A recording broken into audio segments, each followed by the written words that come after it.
মুস্তাফিজুর রহমান, কাল কি তোমাদের এই বাগানে একটা ম্যাচ আছে আন্তর্জাতিক? কে স্যার বাগানে ম্যাচ? কে বাগানে হবে না? দুবাই হবে নাকি? বাজার কি তোমার বাপ দিবে? আমার তো এরম করে বলছেন, তারপরে লিটন দাস যে ইনজুরির নাম করে গার্লফ্রেন্ডলি ঘুরতে গেছে, ও কিছু বললেন না? বলবো না নে, গার্লফ্রেন্ডলি ঘোরা শুধাও আর দায় করো, ম্যাচ কাল কি জিতে লাগবি না হলে এক এক বেটা সালারে এক টাকা মাঠে বাড়ি যাবে না, সব মাঠে সব ফোন করে শোয়ার এক্ষুনি মাল দেখেছি হাতে। এখন আর এখানে থাকা দরকার নাই, সব প্রস্তুতির মধ্যে দিয়ে লিয়াই, প্র্যাকটিস করতে হবে। এখন বাড়ির যা, সব জিনিসপাতি লিয়াই। ম্যাচ তো বেশি দিয়েছি পাকিস্তানের কাছে, যে হয় পাকিস্তানে জিতাই লাগবে ম্যাচটা, নাইলে প্রচুর টাকা লিখে ফেলিছি।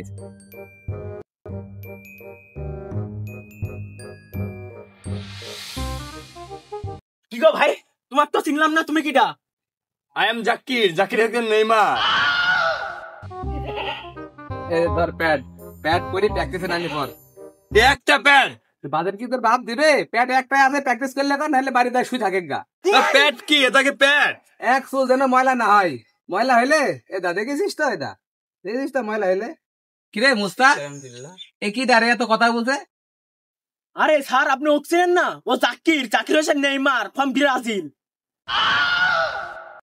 ও তো ফুটবল দেশের প্লেয়ার, বাংলাদেশে ক্রিকেট খেলতে আসে কেন? আরে ও যে আইছে তাই তো মেলা, ওই যে এই এলাকা দিয়ে যাচ্ছিল, পরে ডাইকে আনলাম। এটা লিখ কাজ করাতে এখন। আচ্ছা ঠিক আছে, আপনি যান। হ্যাঁ নেইমার, রে ডাইনে ডাইনে।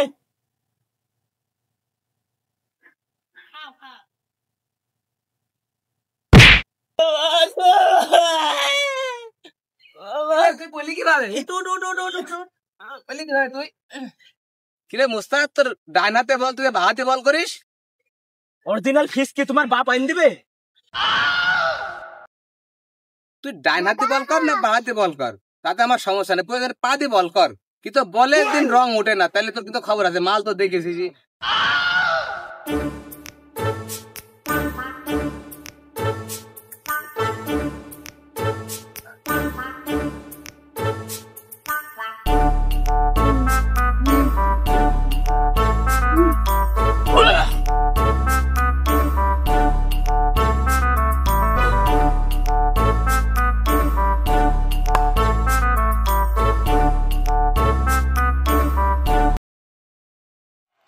কিরে মুস্তা, স্যার স্যার সবাই ফিল্ডিং নাই বললো, তোর জাকির হোসেন নেইমার তো? জাকির হোসেন নেইমার তো স্যার সেন্টার ফুট কিনতে গেল। সেন্টার ফুটর তোদের টাইটেল আসি ব্যাট নামতে বলে। আচ্ছা আচ্ছা যাচ্ছি। এদিকে খেলা শুরু হয়ে গেল, আর এদিকে জাকির কি করছে? জাকির তো এখানে চুইংগাম খেতে ব্যস্ত। মাঠে না নামলে যে পিছন দিয়ে দিবি নি। হ্যাঁ জাকির ভাই কিন্তু ঠিক কথাই বলেছে, সেন্টার ফুট না খেলে তার খেলা হয় না, আর তিনি ব্যাটিংও করতে পারেন না। হেলমেটটা দিয়ে যা, তাহলে নামলাম আমি ওই দিক। ঠিক আছে, হেলমেটটা দিয়ে যা। না না হেলমেট দিতে পারবো না, আমার খেলা নিলে লাও, না নিলে না লাও, হেলমেট দিতে পারবো না। আসলে বাজেট কম তো, তাই একটা হেলমেট ছিল, এই কারণে আর তাকে দিল না। জাকির এখন বিনা হেলমেটেই ব্যাটিং এ নামলো। এদিকে বোলিং করলো পাথিরানা। ও মাই গড, প্রথম বোলিং গন, মিডল স্টাম্প উড়ে গেল জাকিরের। এদিকে পাথিরানা আউট ছিল এবং আম্পায়ার মিডল ফিঙ্গার দেখালো, এতেই পাথিরানা খুশি, বুঝলাম না ব্যাপারটা। এদিকে জাকির চুইংগাম চিবোতে চিবোতে মাঠের বাইরে। তুই আমাকে হেলমেট দিস, আমি তোকে খেলবো না, প্যাড দিবা। বুঝলো কি গো, কি ছেলি পেলি ও আরাম করে বুঝবে।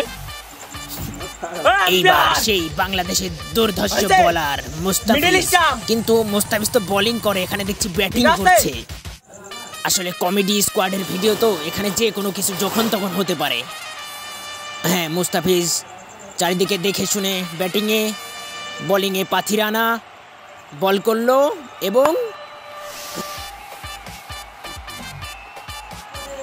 আসলে মুস্তাফিজ ব্যাট করছে না মাসি মারছে কিছুই বোঝা যাচ্ছে না। আবারও পাথিরানার বল এবং মুস্তাফিজ কিছুই করতে পারলো না। আবারও পাথিরানার বল, দেখা যাক কি হয়। ও মাই গড, গন!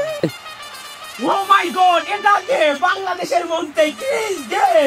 আবারও আপনারা দেখতে পাচ্ছেন। কিরে মুস্তা, ক্রিস গেল করতে গেছিল আমারে দলে, ক্রিস গেল আমি আনিছি, আপনার বাপের কি হলো তাতে? তুই আমাকে নাম লিখে দিলে আসছি তাতে। এখানে কি হলো কিছুই বলা বোঝা যাচ্ছে না।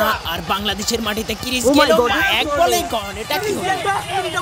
সেই খুশিতে লাফাচ্ছে ইন্ডিয়া। আসলে ইন্ডিয়াতে পাথিরানা খেলছে, কোনো কিছু ব্যাপার না। যাই হোক, ট্র্যাকগুলো তো আমার পকেটে ঢুকলো, আমার আর কি লাগে।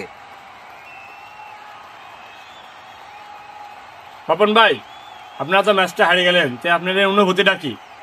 আমাদের অনুভূতি কিছুই নাই। আমাদের অনুভূতি আগেও যা ছিল এখনো তাই আছে। আমাদের এই বিশ্বকাপ নিয়ে আমাদের পরিকল্পনা নেই। আমাদের পরিকল্পনায় আগামী বিশ্বকাপ। আমরা আগামী বিশ্বকাপ ইনশাল্লাহ ভালো করব। আপনারা তো প্রত্যেকবারই একই কথা কন।